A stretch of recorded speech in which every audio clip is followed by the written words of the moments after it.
Isometric exercises are basically exercises that you do where you increase the tension of the muscle without actually moving at the joint. So if I were going to do a bicep curl here, right? So here I'll have my arm outside. Now I'm going to do a bicep curl, right? And typically what we would do is we would flex, and there's movement at my elbow at the joint, right? An isometric exercise is basically I'm holding at a 90-degree angle here, right? I'm flexing that bicep, and I'm basically either holding or moving against something, but it's not, you won't see any visible movement here.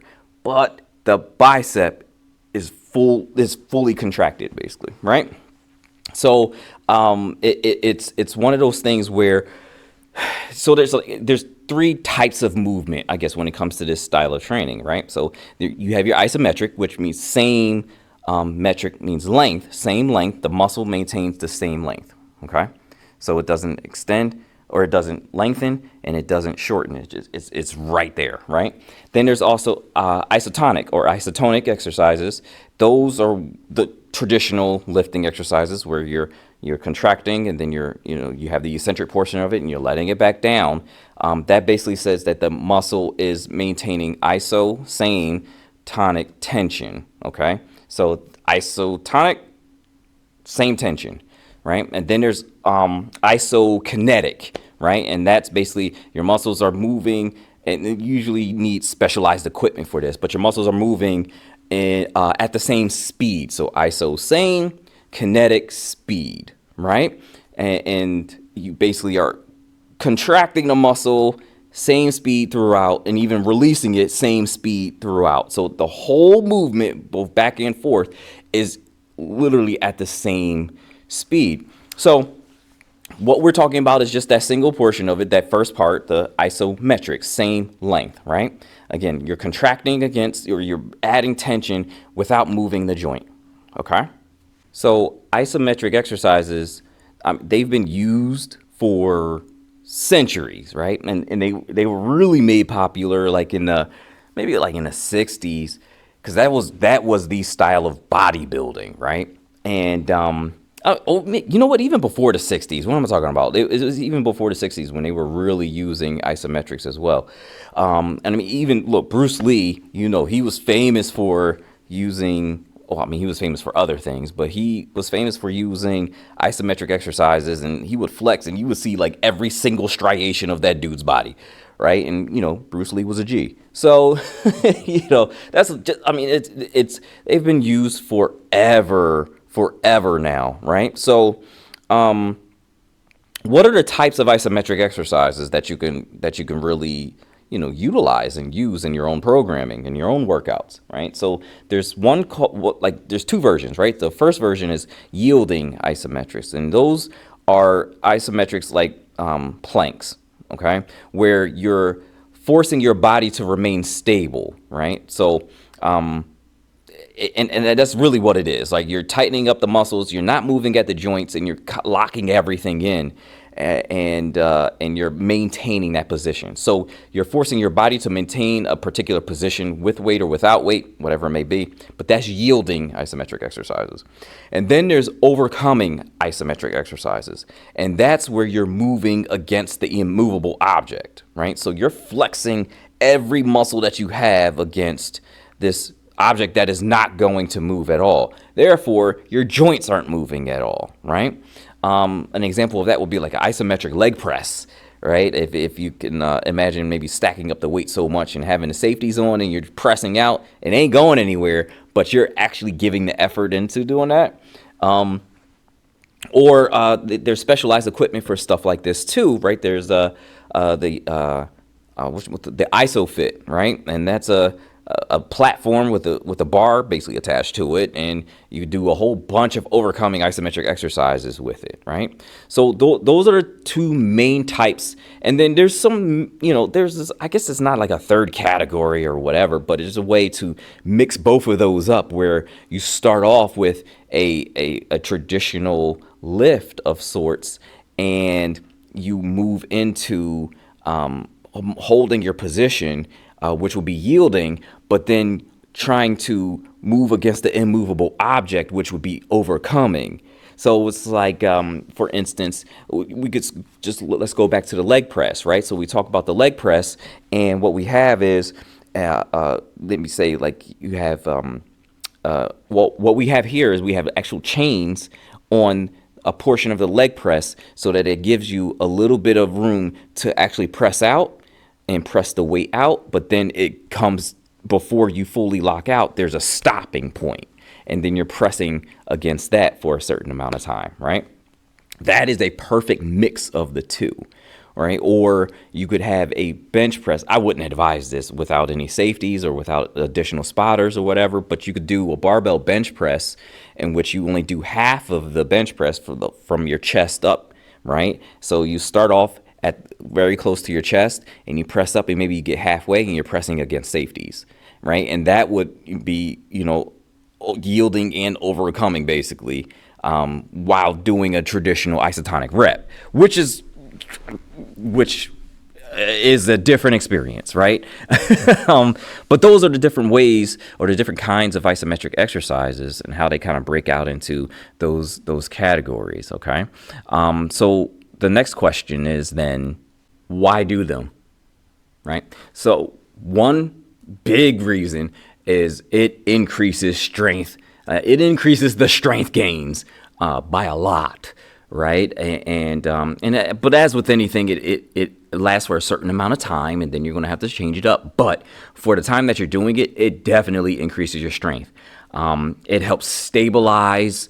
All these exercises help stabilize your joints by way of making your tendons and ligaments stronger, which is good because if you have some limitation because of injury or disability or medical condition of some sort, these are great to put in your program. You'll still get the workout, and you'll also kind of add to your ability at that point. So they're great for that population, right? They're also really decent for athletes, right? Because they've been shown to increase force production and increase neural drive, right? They're great for bodybuilders because to do some isometric exercises in a particular way, you have to recruit a boatload of muscle fibers. I mean, like all of them, right? And they're also really good for locking in form without worrying about having a bunch of weight coming down and crashing on you. For instance, like we do a bench press, right? It's the barbell bench press is, believe it or not, a very technical exercise, and it's hard to get some practice in it because, I mean, doing a dumbbell bench press is similar, not the same thing though, right? Because you have a little bit more freedom in each individual arm, right? So the thing about that is you can use an isometric bench press where you don't have any weight on there and you're just pressing up against the immovable object, and that way you can kind of lock in your form. Like, so if you typically have your elbows too high, you can bring them down and you can actually force production in your chest. And that is, I mean, for that reason, isometrics are clutch. So how do I use them? Or rather, how can you use them? How can you implement these exercises into your programs? So first things first, the way I typically build up, I usually build up a foundational program for new clients that come in that include isometrics. Why? Because again, many people come to me with previous injuries and whatnot, and or previous, ways of moving that aren't necessarily conducive towards, longevity, right? And that's just a wordy way of saying they don't move right. Right? So I usually put isometrics in there as a foundational builder, so to speak, so that I can train up good mechanics. All right, and get them to do like the bench press, squat, deadlift, whatever, with good mechanics, and then we can also get that little bit of strength to start, right? And then it branches off into other areas from there. But I definitely use it as a foundational program or foundational build-up type thing, just so we can get that base strength. right? I'll typically use it for like post activation potentiation for athletes, PAP, for athletes, right? That again goes back to increasing that neural drive and increasing force production, right? It's just preparing their bodies for whatever sport that they're in, right? And for my muscle heads, for my bodybuilders out there, I easily use it just to recruit, get the nervous system primed, but recruit as many muscle fibers as possible. And I'll use it in a variety of different ways at different moments for them, just so, because a lot of bodybuilding is essentially about multiple angles, multiple modes, multiple modalities, and then changing them up, right? Forcing your body to adapt and hopefully get stronger, build muscle, right? So for my bodybuilders out there, what would I do, or what do I typically do, and what can you do, and how can you use these isometrics or isometric exercises to further get you along your way, right? So first things first, when you're doing isometric exercises for muscle gain, for lean muscle tissue, for getting big, getting jacked, right? You want to train at longer muscle lengths, meaning, okay, we're going to use the bicep curl again. We're going to be here. Okay, so you don't necessarily want to do an isometric exercise from here. You actually want to do it from here, right? So the muscle is stretched out. It's still not contracting, but you're applying tension from here. So you want to train at longer muscle lengths, so the muscle is stretched out a little bit more, and you want to do the isometric exercises from that point, at that angle, right? The next thing you want to do for bodybuilding, essentially for lean muscle gain, you want to consider the duration of the isometric exercise, right? So the duration is the one that's more important towards lean muscle tissue, whereas the contraction or the intensity of the contraction lends itself towards the strength, right? So we're talking about the bodybuilding right now. You want to look at rounds of maybe 20 seconds to 1 minute of a hold each one, right? And you want to focus a little bit more on the yielding isometrics, not so much the overcoming isometrics, okay? So let me run that through again, right? You want to train at longer muscle lengths, one, right? So you want to have the muscle stretched out more, and you want to do isometrics from the stretched out position more, okay? Two, you want to make sure that you're focusing on the duration of the hold, okay? As opposed to the intensity of the contraction, right? You want to hold for longer. So this is an endurance game here, right? 20 seconds to a minute per hold, okay?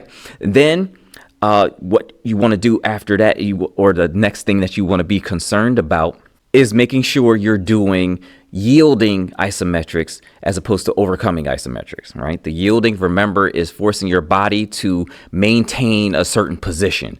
So I would typically do this in a way of like, hey, back to the bicep curl. I'm doing actually, 10 isotonic bicep curls. And then on that last one, I might go up and then come down and then bow and hold at the stretched out position from there. And then I will do the isometric hold for 20 seconds to a minute.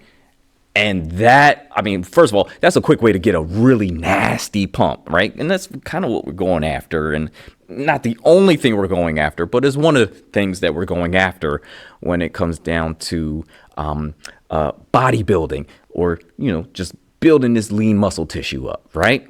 Because, lean muscle mass, very important for life, for longevity, and there'll be an episode about that too.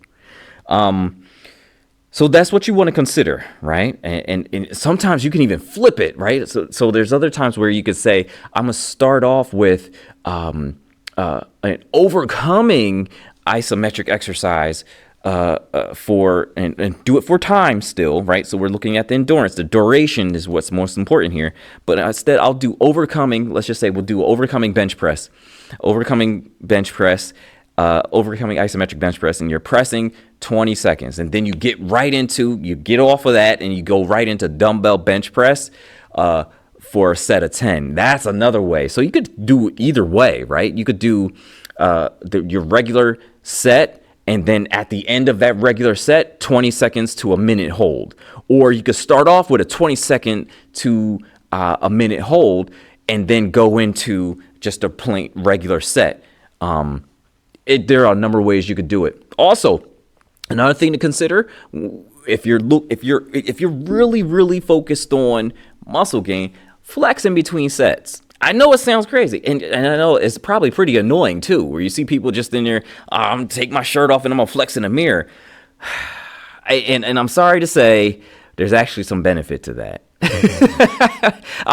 Maybe I'm not so sorry to say, but I'm in here by myself. So, there actually is some benefit to that flexing in between sets, because just simply flexing is an isometric hold for that is yielding isometric, right? You're not moving against the immovable object here. You're flexing, and holding, maintaining position and tension without moving any of the joints. It's really beneficial for you. So flexing in between sets is actually a thing, right? And that's also why, if you think about it, what a loaded stretch is, and there's some literature on loaded stretching. Actually, there's a lot of literature on it. Loaded stretching and how that leads to muscle gain. Well, all it is another isometric exercise at training at long muscle lengths, right? So, consider throwing in some loaded stretches as well. So think about this, right? So you hear what I'm saying, right? There's a way you can build muscle with loaded stretches, right? That's basically what Pilates is. And that's why it works so well. I love Pilates, by the way. Like, I think it is a great complement to a traditional resistance training, barbell training, dumbbell training, whatever, but a traditional resistance training program. It's a great complement, and it makes sure that your muscles and joints and everything stays good, right? But that's why it's so good, because it's essentially a bunch of isometrics at long muscle lengths, right? So if you're looking at muscle gain, those are my tips for you, right? Again, focus on duration, 20 seconds to a minute. Longer muscle lengths, consider flexing in between sets, and loaded stretches are clutch. Okay.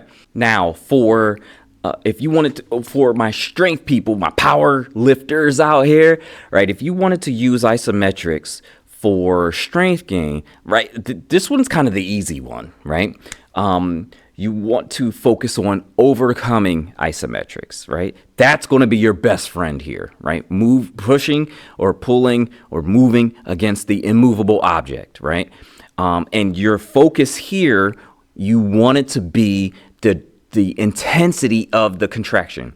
So again, bodybuilding is the duration, and for powerlifting or for strength, it's the intensity of the contraction.